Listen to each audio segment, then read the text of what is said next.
Welcome to Tech Bangla YouTube channel. 1 minute tech এর আজকের এপিসোডে আমি আপনাদেরকে দেখাবো কিভাবে আপনারা খুব সহজেই আপনারা পিডিএফ থেকে যেকোনো ফাইলে কনভার্ট করতে পারবেন এবং যেকোনো ফাইলকে পিডিএফ এ কনভার্ট করতে পারবেন। এর জন্য আপনাদের যেকোনো একটি ব্রাউজারে গিয়ে লিখতে হবে I love পিডিএফ এবং I love পিডিএফ লিখে যদি আপনি গুগলে সার্চ দেন তাহলে আপনার মাঝে প্রথমেই যে ইন্টারফেসটি চলে আসবে এখানে প্রথমে যে ওয়েবসাইটটি আছে সেই ওয়েবসাইটে প্রবেশ করবেন। এখানে প্রবেশ করলে আপনারা দেখতে পারবেন যে আপনারা কোন ফাইল থেকে আপনারা পিডিএফ এ কনভার্ট করতে পারবেন এবং পিডিএফ থেকে যে ফাইল রয়েছে সেটাতে কনভার্ট করতে পারবেন।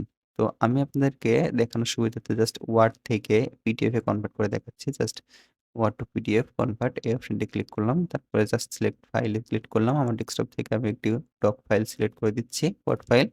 তারপরে এরকম একটি ইন্টারফেস আসবে। এখান থেকে জাস্ট কনভার্ট অপশনে ট্যাপ করুন। ট্যাপ করার পর কিছুক্ষণ অপেক্ষা করুন। এখানে কনভার্ট হয়ে যাবে। এই যে অপেক্ষা করার পর ডাউনলোড অপশনটি চলে আসবে। জাস্ট ডাউনলোড অপশন ট্যাপ করে জায়গা সিলেক্ট করে সেভ করে দিন। দেখুন আপনার ওয়ার্ড ডকটি খুব সহজেই পিডিএফ এ কনভার্ট হয়ে গেছে। এইভাবে আপনি যেকোনো কিছুকেই পিডিএফ এ কনভার্ট করতে পারবেন।